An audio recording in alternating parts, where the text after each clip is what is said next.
আর শেখ হাসিনা এর ভিতরে কোনো তফাৎ নাই।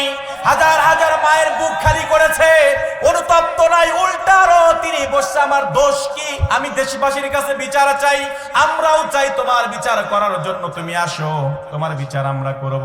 উচিত ছিল ওনাকে অনুতপ্ত হয়ে দেশ ও জাতির কাছে ক্ষমা চাওয়া, ভাষণে এসে ক্ষমা চাওয়া, কিন্তু ক্ষমা না চেয়ে উল্টারও দেশে ষড়যন্ত্র করার বীজ বপন করার চেষ্টা করছে। যার কারণে কি হলো, ওনার নাম যত জায়গায় ছিল এক রাতের ভিতরে সব মুছে ফেলা হলো। যেই বাড়ি নিয়ে এত ইতিহাস, যেই বাড়ির এত ইতিহাস, এই বাড়িটাকে এখন মিউজিয়াম বানিয়ে দেওয়া হয়েছিল। বিশ্বের বড় বড় সব পর্যটকরা এসে সেই বাড়ি পরিদর্শন করেছে। একটি শব্দের কারণে বাড়িটা মাটির সাথে মিশে দেওয়া হয়েছে। এর কারণ এদেশ মুসলমানের দেশ, আমরা মুসলমানের জাতি, আমরা আল্লাহ ছাড়া কাউকে ভয় পাই না, আর আল্লাহ ছাড়া কারোর কাছে মাথা নত করি না। আমি মূল আলোচনায় যাব, তার পূর্বে সামান্য কিছু টিপস দিয়ে নিচ্ছি এই জন্য, কারণ যেহেতু আমরা এখানে বসেছি যারা সবাই মুসলমান না, কথা বলতে হবে, সবাই তো মুসলমান। আপনাদের আশপাশে কি কোনো হিন্দু আছে?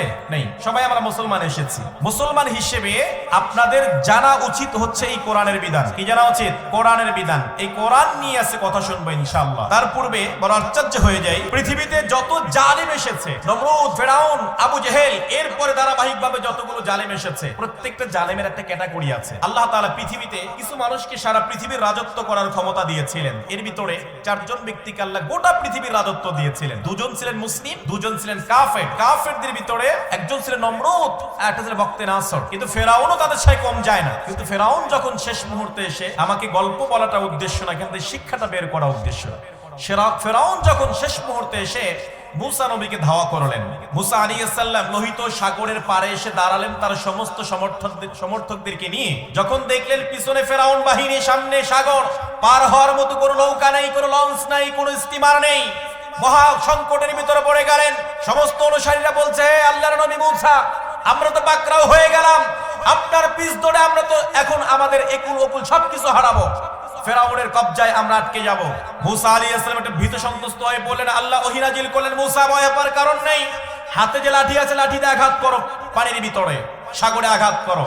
আঘাত করার সঙ্গে সঙ্গে আল্লাহ কুদরতি ভাবে 12টা রাস্তা তৈরি করে দিলেন। সুবহানাল্লাহ।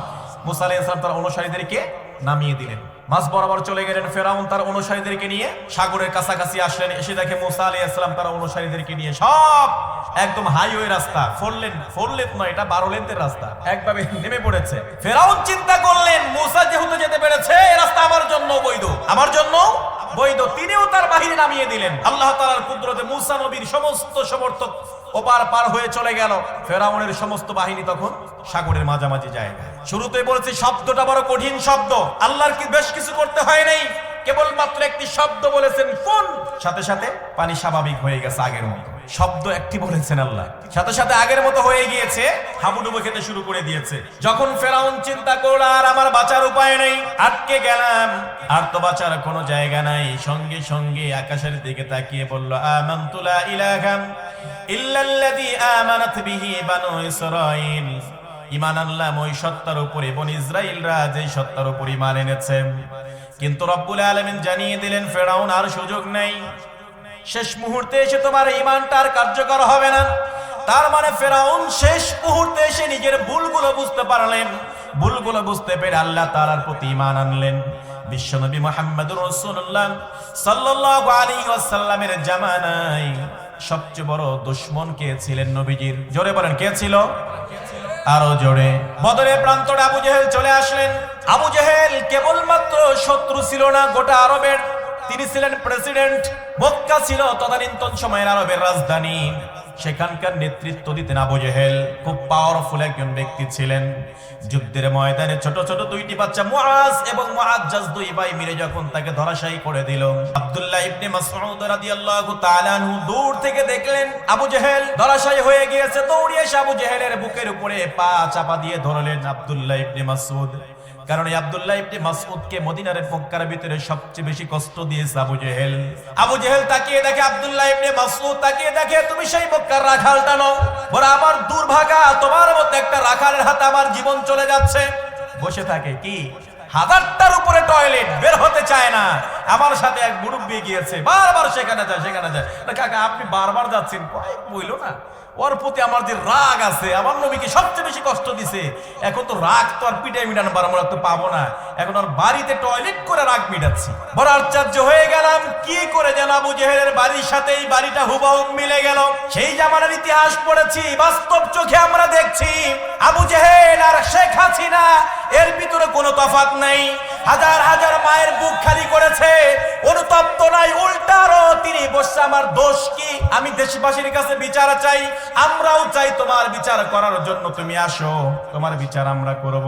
তারা বাড়িটা ভেঙে ভেঙে এখন ইট নিয়ে যাচ্ছে আর বলছে আমি ইটটা আমার টয়লেটে লাগাবো, আমি একদিন থাকবো না, আমার নাতিপুতি থাকবে, নাতির ঘরের পুতিরা আসবে, তারা এসে দেখবে ওই বাড়ির ইট আমার দাদা টয়লেটে ব্যবহার করেছে, তারা পায়খানা করে টয়লেট করে মজা পাবে। তার মানে কোনো তফাৎ আছে? সেই জন্য কোরআনের যদি পক্ষে থাকেন আল্লাহ সম্মান বাড়িয়ে দেয়, কোরআনের বিপক্ষে গেলে একদম ইতিহাসের ডাস্টবিনে ছুড়ে ফেলে দেওয়া হয়। এটাই হচ্ছে পৃথিবীর ইতিহাস। যারা এই কোরআনের পক্ষে ছিলেন আল্লাহ তাআলা তাদের সম্মান বাড়িয়ে দিয়েছে, বিপক্ষে যারাই গিয়েছিল তারা দেশের 1 ইঞ্চি মাটিও তাদের ভাগ্যে জোটে নাই। চিল্লায় বলেন কথা ঠিক কিনা, আরো জোরে বলেন ঠিক কিনা। সূরাতুল হুজুরাত থেকে 2টি আয়াত তেলাওয়াত করেছি আমি। মহাগ্রন্থ আল কোরআনের 49তম সূরা, সূরা আল হুজুরাত। এটি বহুবচন, হুজরা এর বহুবচন হুজুরাত, অর্থ কক্ষসমূহ। বিশ্বনবী সাল্লাল্লাহু আলাইহি ওয়াসাল্লামের অনেকগুলো স্ত্রী ছিলেন, ছোট ছোট কক্ষ করে করে তিনি দিয়েছিলেন, সেই স্ত্রীরা সেখানে থাকতেন। একত্রিত সকলকে বলা হতো হুজুরাত। আমরা যখন মসজিদে যাই, ইমাম সাহেবকে খুঁজি, হুজুর কোথায় বলে হুজরায় আছে, হুজুরের হুজরা আছে, বলেন এরকম। তার মানে হুজুর অর্থ কি? একটা কক্ষ, ঘরের ভিতরে আছে। এই সূরার 2টি আয়াত তেলাওয়াত করেছি, 11 এবং 12 নম্বর আয়াত। 11 এবং 12 নম্বর আয়াত, এই 2টি আয়াতের ভিতরে আল্লাহ তাআলা সমাজের মানুষের কিছু বদ অভ্যাস আছে, এইরকম কিছু বদ অভ্যাসের কথা তুলে ধরেছেন এবং এখান থেকে হেফাজত থাকতে বলেছেন। এই বদ অভ্যাসের ভিতরে এই 2টি আয়াতে 6টি বদ অভ্যাসের কথা আল্লাহ তাআলা বলেছেন। কয়টি? আর হুজুরাত যদি আপনি তেলাওয়াত করেন মনে হবে যে আল্লাহ তাআলা কোরআন মনে হয় আমাদের এই বাংলাদেশের এই সমাজের জন্যই নাজিল করেছে। সুবহানাল্লাহ পড়বেন না? রব্বুল আলামিন জানান, ইয়া আইয়ুহাল্লাযীনা আমানু লা ইয়াসখারু কওমুম মিন কওমিন আসা আন ইয়াকুনু খায়রাম মিনহুম ওয়ালা নিসাউম মিন নিসাইন আসা আন ইয়াকুননা খায়রাম منهن ولا تلمزوا أنفسكم ولا تنابزوا بالألقاب بئس الاسم الفسوق بعد الإيمان ومن لم يتب فأولئك هم الظالمون جل جل برن الله أكبر رب العالمين 11 নম্বর আয়াতে 3টা মানুষের বদঅভ্যাসের কথা বলেছেন। 12 নম্বর আয়াতেও 3টা, মোট 6টি বদ অভ্যাসের কথা আল্লাহ তাআলা উল্লেখ করেছেন। যে অভ্যাসগুলোর থেকে তোমাকে বিরত থাকতে হবে, এই সকল যে খারাপ কাজগুলোর থেকে তোমাকে হেফাজত থাকতে হবে। শুরুতেই রব্বুল আলামিন বলেন, লা ইয়াসখার কওমুম মিন কওমিন, ওহে যারা ঈমানের দাবি করো, ঈমান যারা এনেছো, তোমরা এক দল আরেক দলের বিদ্রূপ করো না, এক দল আরেক দলকে তোমরা উপহাস করো না, ঠাট্টা বিদ্রূপ করো না। আসা ইয়াকুনু খায়রাম মিনহুম, যাদেরকে তোমরা উপহাস করছো হতে পারে আল্লাহ তাআলা তোমাদের চাইতে আল্লাহ তাআলার কাছে তাদের মান, তাদের শৌকত, তাদের মর্যাদা অনেক বেশি, অনেক বেশি।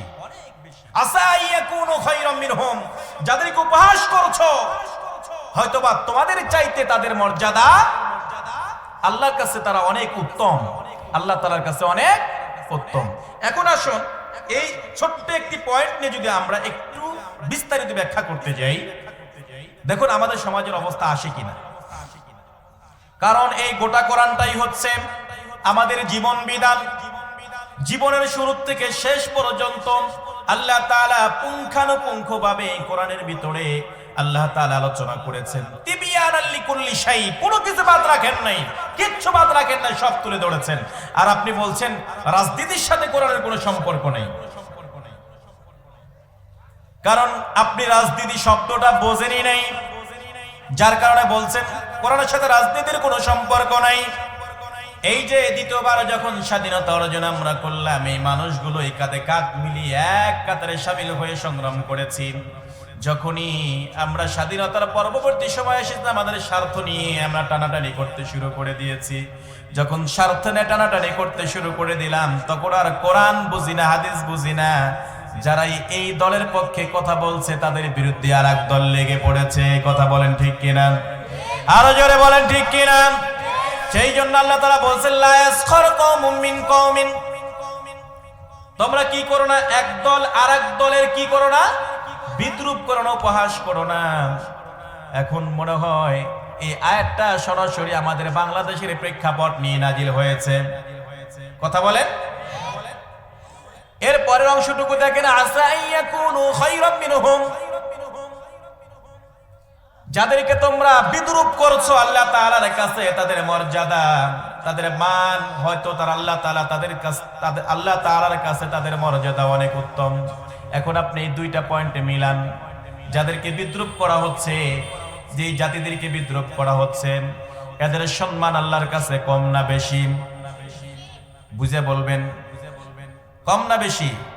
যারা বলছে কোরআনের সাথে রাজনীতির সম্পর্ক নাই, আর যারা বলে কোরআন দিয়ে রাজনীতি হবে, কোরআন দিয়ে দেশ চলবে, কোরআন হবে পার্লামেন্টে যাবে, সেই মানুষগুলোর বিরুদ্ধে যখন এরা উঠে পড়ে লাগলো, যারা কোরআনের কথা বলে, তাদের সম্মান আল্লাহর কাছে কম না বেশি?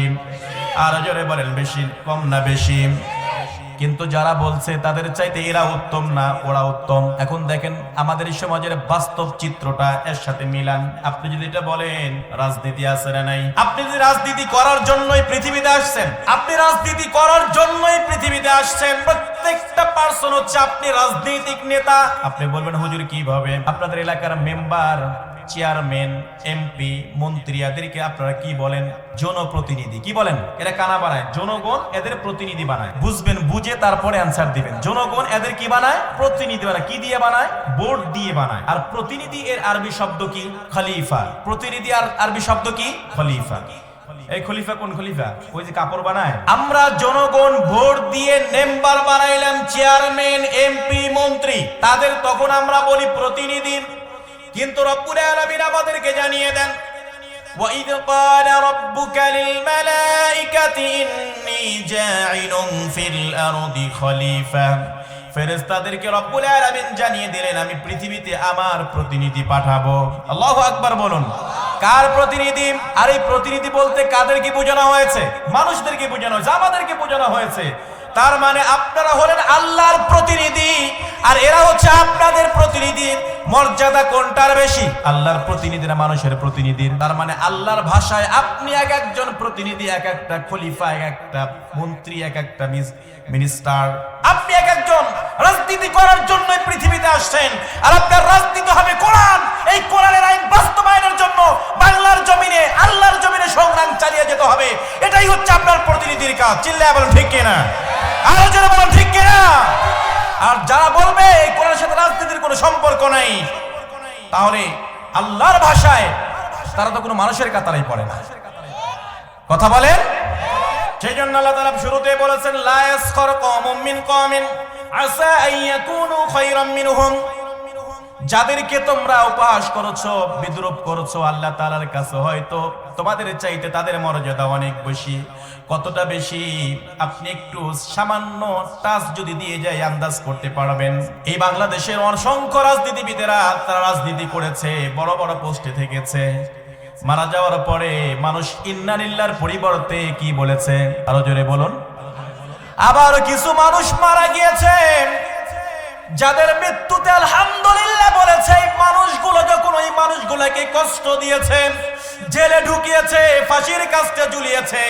এই মানুষগুলো যখন পৃথিবীর থেকে বিদায় নিয়ে গেল, মানুষ শুধু ইন্না লিল্লাহ পড়ে নাই, দুটি চোখ বেয়ে বেয়ে পানি জোরে জোরে অজরছে পানি জোরে জোরে আল্লাহর কাছে দোয়া করেছে, রব্বুল আলামিন আর কিছুটা দিন হায়াত দিলে না কি হতো। আমাদের ছেড়ে কোরআনের পাখিগুলো চলে গেল। আজও যান পিরোজপুরে চলে যান। আমি 3 মাস আগে সেখান থেকে ঘুরে এসেছি, সারা দিন সেখানে ছিলাম। সারা দিন আল্লামা দিলওয়ার হোসেন সাইদি রহমাতুল্লাহ আলাইহির কবরের পাশে সারা বাংলাদেশ থেকে হাজার হাজার মানুষ গিয়ে পঙ্গপালের মতো কবরের পাশে দাঁড়িয়ে দোয়া করেছে। আপনার কবরের পাশে কয়জন যায়?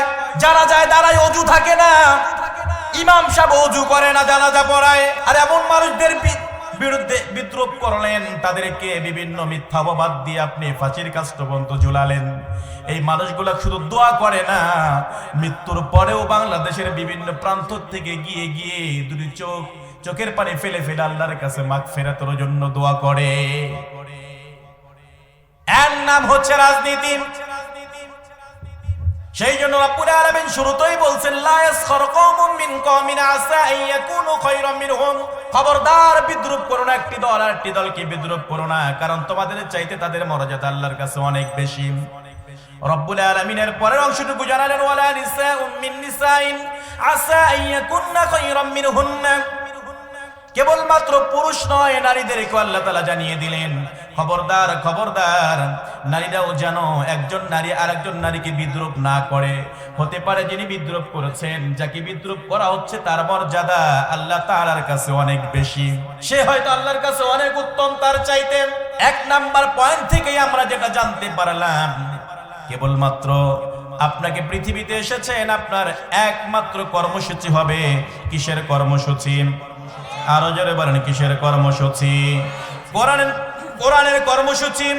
এই কোরআন পার্লামেন্টে গেলে সুদ থাকবে, ঘুষ থাকবে, দুর্নীতি থাকবে, ছিনতাই থাকবে, রাহাজানি থাকবে, টেন্ডারবাজি, চাঁদাবাজি সব বন্ধ হয়ে যাবে।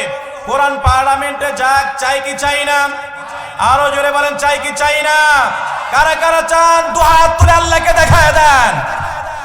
লিল্লাহি তাকবীর, লিল্লাহি তাকবীর। আমরা সকলেই চাই কোরআন পার্লামেন্টে যাক। আর পার্লামেন্টে গেলে এক শ্রেণীর মানুষ জ্বালা পড়া শুরু হয়ে গেছে, যে দুর্নীতি করেছি আর বন্ধ হয়ে যাবে।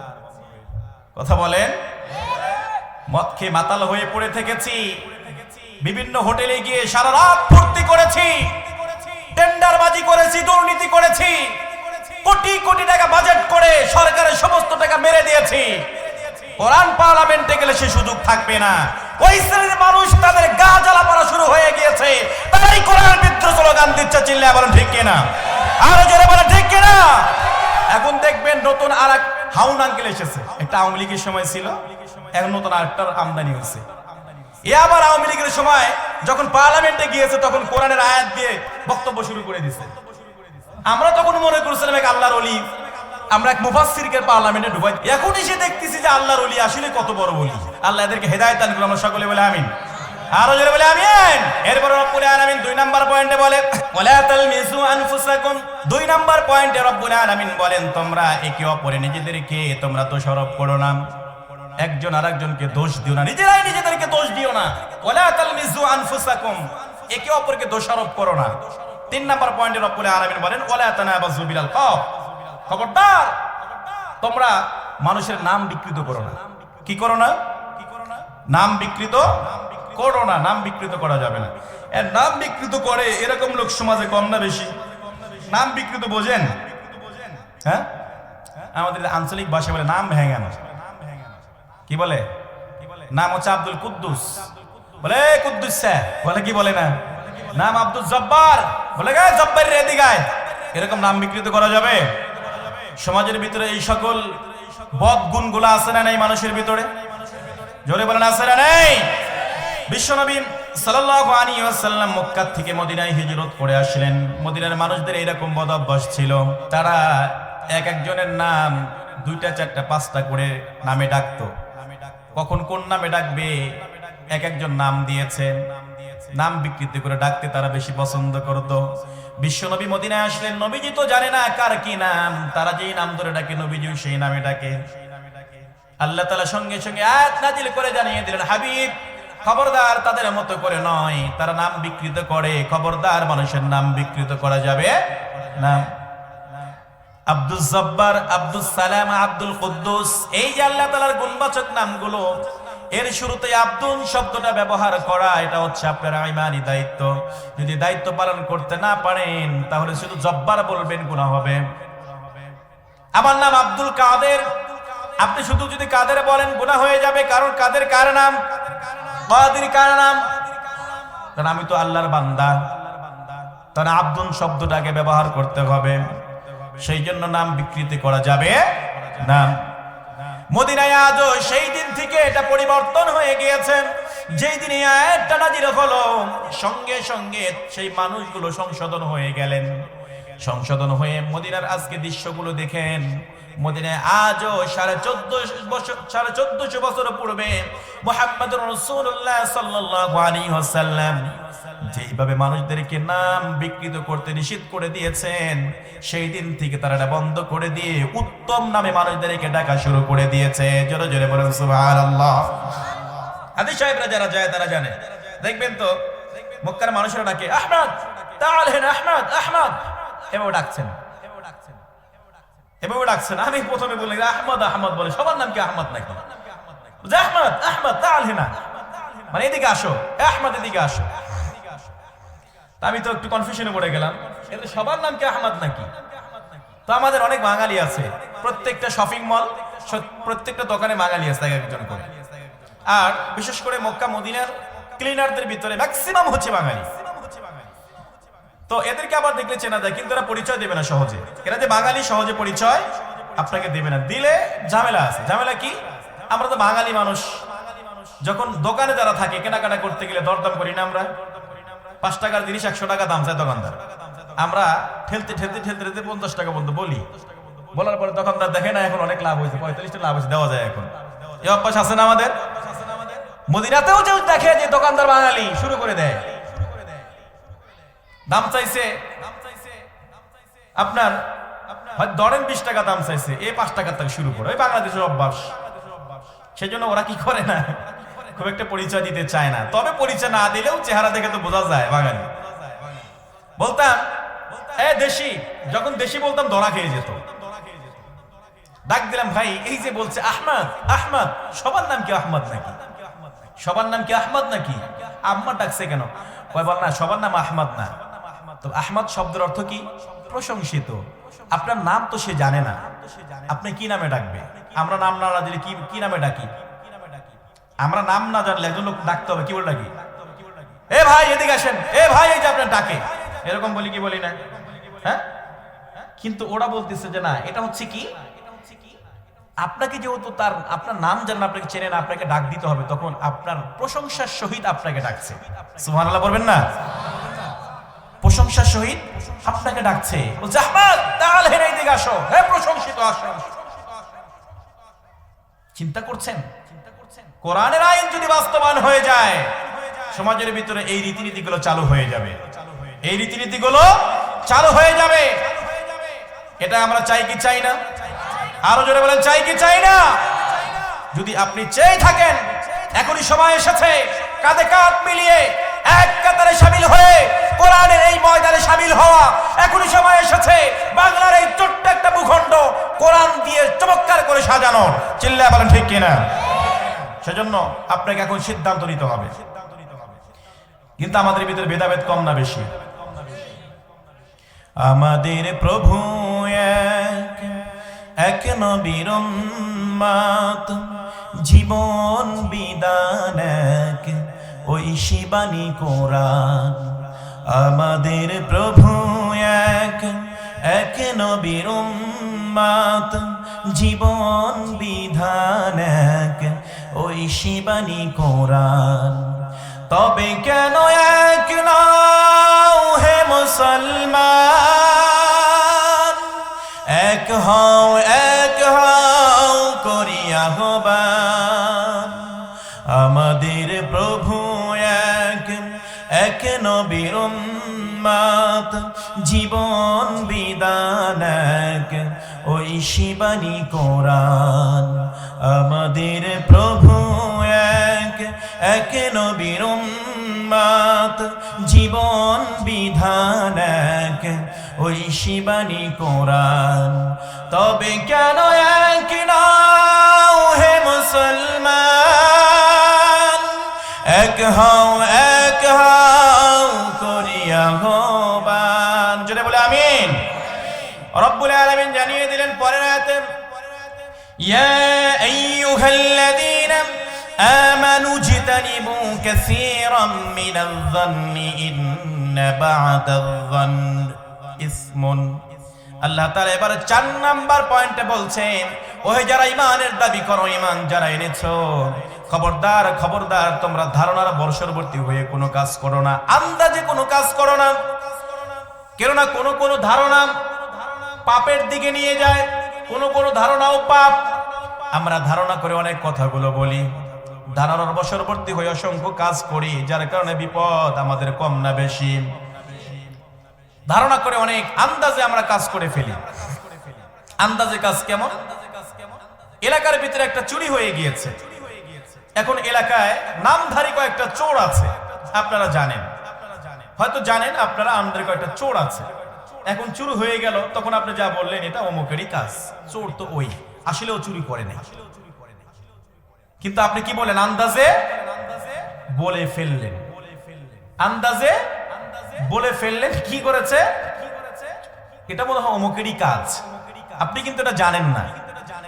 এখানে তাহলে এই যে আপনি আন্দাজে বলেন, আল্লাহ তাআলা বলছেন ইন্না বা'দায-যন্নি ইসমুন, কারণ অনেক সময় অনেক ধারণাগুলো কি হয়ে যায়? অপরাধ হয়ে যায়, পাপ হয়ে যায়। সেজন্য আন্দাজে কোনো কথা বলা যাবে? যে নিউজগুলো আপনি দেখবেন, নিউজগুলো বলার পরেই আপনি আগে নিউজটা সম্পর্কে একটু সঠিক তথ্যটা নেবেন, তারপরে আপনি সেটা প্রচার করুন, তার আগে যদি করেন বিপদের সম্ভাবনা সবচেয়ে বেশি থাকে। একটা খবর ধরেন, এই আন্দাজে কথাগুলো মানুষ কিভাবে ছড়িয়ে যায় সমাজের ভিতরে।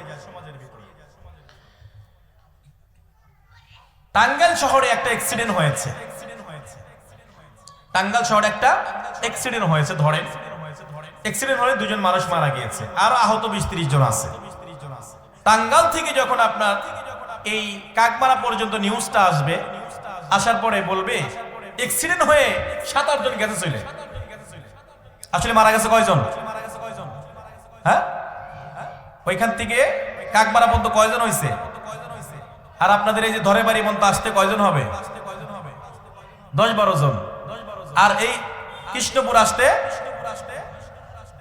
20 জন। তাহলে এই যে আন্দাজে কথাগুলো একের পর এক আসতেছে, এটা আসলে সত্যতা যাচাই করা উচিত। আপনাকে সত্যতা যাচাই করা উচিত, যাচাই করতে পারেন তবেই সে কি হবে? আপনি সঠিক মুমিন হতে পারবেন। এরপরে রব্বুল আলামিন 4 নাম্বার পয়েন্টে বলেন, ইজতানিবু কাসীরাম মিনায-যন্নি ইন্না বা'দায-যন্নি ইসমুন। খবরদার যারা ঈমানের দাবি করো, তোমরা কখনোই না তোমরা আন্দাজে কোনো কথা বলবা না, ধারণার বশবর্তী হয়ে কোনো কথা বলবা না। 5 নাম্বার পয়েন্টে রব্বুল আলামিন বলেন, ওয়ালা তাজাসসু, খবরদার গোয়েন্দাগিরি করো না, খবরদার তোমরা কি করো না? গোয়েন্দাগিরি করো না। একজন আরেকজনের দোষ তালাশ করে বেড়ায়ও না। দোষ খোঁজার অভ্যাস এটা আমাদের সমাজের লোকের আছে না নাই? কথা বলেন, আছে না নাই? কম না বেশি? এক একজন এক একটা মানুষের যাকে পছন্দ হয় না, তার দোষগুলো তালাশ করতে শুরু করে দেয়। খালি তার দোষ তালাশ করে না, তার গোষ্ঠী সুদ্ধা দোষ তালাশ করতে শুরু করে দেয়। বিশ্বনবী সাল্লাল্লাহু আলাইহি ওয়াসাল্লাম বলেন, কোন ব্যক্তি যদি করোনা ডিটেকটিভ হওয়া যাবে না, একে অপরের দোষ তালাশ করা যাবে? হ্যাঁ, দোষ তালাশ করা যাবে? এই স্বভাবটা আমাদের ভিতরে আছে না নাই? আরো জোরে বলেন, আছে না নাই? একজন মানুষ হয়তো এক সময় অন্যায় করেছে, কিন্তু পরবর্তী সময় তওবা পড়ে খাঁটি ঈমানদার হয়ে গেছে। যখন এই ব্যক্তিটা খাঁটি ঈমানদার হয়ে যায়, ঈমানদার হওয়ার পরে তখন দেখা যায় আমরা সেই পূর্বের ইতিহাসটা টানা শুরু করে দেই। পূর্বের ইতিহাস টানা হেসরা করে তাকে ঘায়েল করার চেষ্টা করি। এরকম লোক সমাজে কম না বেশি? আরো জোরে বলেন, কম না বেশি? আমরা এই বাংলার জমিনে দেখেছি এখন এক শ্রেণীর মানুষ আলেমদের পূর্বের ইতিহাসগুলো টেনে টেনে আবারও মানুষদেরকে সেই দিকে উদ্বুদ্ধ করার চেষ্টা করছে। কিন্তু আপনি যে উদ্বুদ্ধ করার চেষ্টা করছেন, যারা পূর্বে ভুল করেছিল আবার এখন ভুল করবে, এর কোনো গ্যারান্টি আছে? আরো জোরে বলে আছে? আল্লাহর কাছে তওবা করলে তওবার দরজা আল্লাহ খুলে রেখেছেন, মাফ করে দিতে পারেন। সেই জন্য কি করা যাবে না? একজনের দোষ তালাশ করা যাবে না। রব্বুল আলামিন বিশ্বনবী হাদিসে কুদসির ভিতরে বলেন, যখন কোন মানুষ একজন ব্যক্তি আর একজন ব্যক্তির দোষ তালাশ করতে শুরু করে দেয়, রব্বুল আলামিন তাদের দোষগুলো তালাশ করতে শুরু করে দেয়, তাদের দোষ তালাশ করতে শুরু করে দেয়। এখন আপনাদের কাছে প্রশ্ন, মানুষ যদি মানুষের দোষ তালাশ করে তাহলে খুঁজে পেতেও পারে, নাও পেতে পারে। কিন্তু আল্লাহ যদি আপনার দোষ তালাশ করে, বাঁচার উপায় আছে? আরো জোরে বলেন আছে? তাহলে কি মানুষের দোষ খুঁজে বেড়ানো যাবে? সেই জন্য রব্বুল আলামিন 5 নাম্বার পয়েন্টে বললেন, ওয়ালা তাজাসসু, খবরদার খবরদার তোমরা গোয়েন্দাগিরি করো না, একে অপরের দোষগুলো খুঁজে বেরিও না। 6 নম্বরে রব্বুল আলামিন বললেন, ওয়ালা ইয়াগতাব বা'দুকুম বা'দা। এই যে 6টি পয়েন্টের ভিতরে এই পয়েন্টটা হচ্ছে সবচেয়ে মারাত্মক পয়েন্ট। তোমরা একে অপরের গীবত করো না। এই যে আমার দিকে তাকান, কি বলেছে আল্লাহ? একে অপরের গীবত করো না। এখন গীবত মনে হয় আমাদের দেশে নাই, হ্যাঁ? কম না বেশি? খালি আছে 180 কিলোমিটার স্পিডে চলে গীবত। বিশ্বনবী সাল্লাল্লাহু আলাইহি ওয়াসাল্লাম সাহাবীরা গীবত সম্পর্কে জিজ্ঞেস করলেন। বিশ্বনবী বললেন, গীবত হচ্ছে এমন একটা জিনিস, এমন একটা কথা যেটা তোমার বাইরের অগোচরে তুমি বলো, তিনি উপস্থিত থাকলে সেই কথাটা শুনতে তিনি অপছন্দ করতেন, এটাই গীবত। সাহাবীরা বললেন, ইয়া রাসূলুল্লাহ, আমি যেই ভাইয়ের সম্পর্কে যেই কথাটা বললাম, যদি আমার ভাইয়ের ভিতরে সেই আমলটা কিন্তু সেই অভ্যাসটা থাকলে তাহলে কি গীবত হবে? নবীজি বললেন, হ্যাঁ তাহলেও গীবত হবে। নবীজি বললেন তাহলেও গীবত হবে। কিন্তু যদি এরপরেও যদি গীবত যদি না হয়, তাহলে ওই ভাইয়ের বিরুদ্ধে যে কথাটা বলেছে সেটা মিথ্যা অপবাদ হবে, মিথ্যা অপবাদ হবে। যদি থাকে তাহলে গীবত, না থাকলে অপবাদ। এখন দেখেন, অন্যায় থাকলে গীবত, না থাকলে কি? কথা বলেন। অন্যায় থাকলে গীবত, না থাকলে কথা বলে না। এ ভাইরা, এখনই কি ঘুমাইলে চলবে? হ্যাঁ, এরপরে তো আরো গরম গরম বক্তারা আছেই, তারা তো ওয়াজ করবেই। এই দুটি জিনিস মনে রাখবেন, খুব ভালো করে মনে রাখবেন। অপরাধ থাকলে গীবত, না থাকলে অপবাদ, না থাকলে অপবাদ। আর অপবাদের শাস্তি কি? অপবাদের শাস্তি কি? আল্লাহ তাআলা সূরা আন-নূরের, রব্বুল আলামিন সূরা আন-নূরের 2 নম্বর আয়াতে 4 নম্বর আয়াতে অপবাদের শাস্তি সম্পর্কে জানিয়ে দিয়েছেন। কি জানিয়ে দিয়েছেন রব্বুল আলামিন? এখানে বলেন, ওয়াল্লাযীনা يرمون المحصنات ثم لم يأتوا بأربعة شهداء فاجلدوهم 80 جلدة ولا تقبلوا لهم شهادة أبدا وأولئك هم الفاسقون।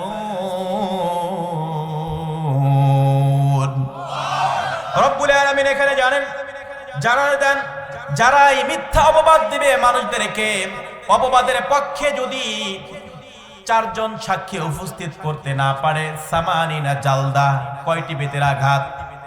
80টি বেতের আঘাত। কয়টি? 80টি বেতের আঘাত তাকে করো। 80 জালদা ওয়ালা তাকবালু লাহুম আবাদা ওয়ালা তাকবালু লাহুম শাহাদাতান আবাদা। এবং কি তাদের সাক্ষী কখনোই আর কি করা হবে না, কবুল করা হবে না। আর এরা হচ্ছে ফাসিক। এরা কি? আরো জোরে বলেন, কি? এখন অপবাদকারী শাস্তি হচ্ছে 80টা বেতের আঘাত। এই 80টা বেতের আঘাত যদি আপনি আপনার পিঠের উপর পড়ে, বেঁচে থাকা কি সম্ভব?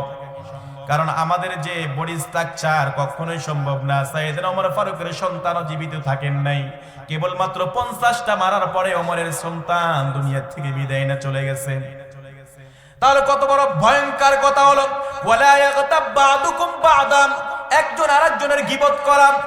আপনি যে গীবত করছেন থাকলে গীবত, না থাকলে অপবাদ যে দিলেন, এর শাস্তি হচ্ছে সামানিনা জালদা, কয়টা বেতের আঘাত? আরো জোরে বলুন, কয়টা? 80টা বেতের আঘাত। কিন্তু আমাদের সমাজে বেতের আঘাতের সিস্টেমও চালু আছে, বেতের আঘাতের সিস্টেমও চালু আছে, তবে সেগুলো মজার বেতের আঘাত, এগুলা খুব মজার। আমি এক জায়গায়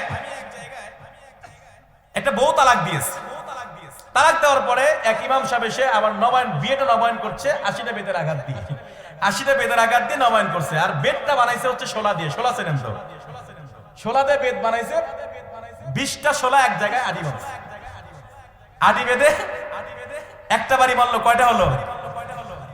2টা মারলে কয়টা হলো? 3টা মারলে, 4টা মারলে, তাও বাড়ি মারতেছে এরকম করে না বোঝে। এরাও 80টা বেতের আঘাত মারছে, আর ওমরের সন্তানকেও 80টা বেতের আঘাত মারছে। আমি বললাম, ইসলাম কিনা ফাজলামি শুরু করেছো তুমি কোরআনের বিধান নিয়ে? এই কোরআনের বিধান নিয়ে ফাজলামি করার অধিকার তোমাকে দেওয়া হয় নাই। 80টা বেতের আঘাত 80টাই মারতে হবে, তারপরে সে নবায়ন করার যেটা করবা। যে ইমাম, যে আলেম এটা করেছে, তার বিবাহ নবায়ন কখনোই হয় নাই, কারণ আল্লাহর বিধান বাস্তবায়ন সেখানে হয় নাই। আর বিধান বাস্তবায়ন যদি না হয়, বিবাহ যে করিয়েছে বিবাহ যদি বৈধ না হয়, যতদিন মেলামেশা করবে জেনার গুনাহ তাদের আমলনামায় লেখা উঠবে। চিল্লা বলেন ঠিক কিনা? আর যদি সন্তান হয়, যারও সন্তান জন্ম নেবে, দায়ভার সেই ইমামকেও নিতে হবে। কোরআনের বিধানে তো সহজ নয়। আমরা ভাবি কোরআন যদি আসে আমরা বিপদে পড়ে যাবো, হায় হায় হাত কেটে দেবে, তারপরে জেনাকারীদের কি করবে? রজম করবে। এই যে কত কঠিন, কিন্তু এটা কঠিন নয়, বড় সহজ। সহজ কেন? সহজ বাংলাদেশকে যদি একটা চোর ধরা হয়, বাংলাদেশ যে সকল চোরকে দ্বারা মারা হয় ওগুলো আসলে কি চোর? ছেসরা চোর। কিন্তু যারা চোর তারা কিন্তু ধরা চোর বাইরে থাকে। হাজার হাজার কোটি টাকা কলমের খোসা দিয়ে পাচার করে বিদেশে দিয়ে দিয়েছেন, এরাই হচ্ছে প্রকৃত চোর। এরা কি করে? একটা চোরকে ধরেন, ধরে হয় সোহরাওয়ার্দী উদ্যানে, অথবা আপনি নিয়ে যান সেই বাইতুল মুকাররম প্রাঙ্গণে, নিয়ে গিয়ে সমস্ত গরওয়ানার মিডিয়াগুলো সেটা প্রচার করবে। আল্লাহ তাআলা সেই বিধান, আস-সারিকু ওয়াস-সারিকাতু ফাকতাউ আইদিয়াহুমা জাযাআম বিমা কাসাবা, এই আয়াতটি বাস্তবায়ন করার জন্য তার হাত কেটে দেবে। সমস্ত মিডিয়াগুলো প্রচার করবে এটা। আমার মনে হয় না একটা বিধান যদি বাস্তবায়ন করা যায়, এমন কোন মায়ের বেটা নাই দুনিয়ার কারো আর কোন সম্পদের দিকে হাত বাড়ানোর সাহস পাবে। চিল্লায় বলেন ঠিক কিনা? আরো জোরে বলেন ঠিক কিনা? একটা জেনাকারীকে ধরেন, একটা জেনাকারীকে ধরেন, বাংলাদেশের এই সমাজের ভিতরে পরকীয়া কম না বেশি? আরো জোরে বলেন কম না বেশি? পরকীয়ার কারণে হাজারো সোনার সংসারগুলো ভেঙে টুকরা টুকরা হয়ে যাচ্ছে। একজন পরকীয়াকে ধরেন, ধরে আপনি শাস্তি দেন। সূরা নূরের 2 নম্বর আয়াত, আয-যানি ওয়াজ-যানিয়াতু ফাজরিদু আইদিয়াহুমা কুল্লা ওয়াহিদিন মিনহুমা মিআতা জালদা ওয়ালা তা'খুযুকুম বিহিমা রাফাতুম ফি দীনিল্লাহ। এই আয়াত অনুযায়ী তাকে শাস্তি দেন। বিবাহিত হলে তাকে রজম করেন, মাজা পর্যন্ত গেড়ে পাথর নিক্ষেপ করে দুনিয়া থেকে বিদায় করে দেন। আর যদি বিবাহিত না হয় 100টা বেতের আঘাত, মিআতা জালদা। আগে বলে সামানিনা জালদা, এখানে বলা হয়েছে মিআতা জালদা, 100টা বেতের আঘাত করে। এখন যদি একটা জেলাকারকে ধরে যদি বাইতুল মুকাররম চত্বরে তার মাজা পর্যন্ত গেড়ে যদি কোরআনের এই বিধান অনুযায়ী শাস্তি দেওয়া হতো, সমস্ত মিডিয়াগুলো প্রচার করত, টেলিকাস্ট করত, লাইভ টেলিকাস্ট করত, আমার মনে হয় না এমন কোন কুলাঙ্গার সন্তান আছে যেই কুলাঙ্গার সন্তানরা কোন মা বোনদের দিকে চোখ তুলে তাকানোর সাহস পায়। চিল্লায় বলেন ঠিক কিনা? আরো জোরে বলেন ঠিক কিনা? সেই জন্যই কোরআনের আইন দরকার আছে না নাই? আরো জোরে বলেন আছে না নাই? আগামীর বাংলাদেশ কোরআনের বাংলাদেশ, আগামীর বাংলাদেশ ইসলাম ওয়ালাদের বাংলাদেশ, আগামীর বাংলাদেশ তাওহীদ ওয়ালাদের বাংলাদেশ। আমরা কোন ইসলামী শত্রুকে কখনোই বরদাস্ত করবো না এই বাংলার জমিনে, চিল্লা বলেন ঠিক কিনা? সেজন্য আসুন এক কাতারে শামিল হয়ে, কাঁধে কাঁধ মিলিয়ে আমরা কোরআনের ময়দানে শামিল হয়ে যাব, কোরআনের ময়দানে শামিল হয়ে যাব। আর শামিল হতে চাইলে অবশ্যই আপনাকে আপনার সমর্থনটা কোরআন আলাদের পক্ষেই হতে হবে।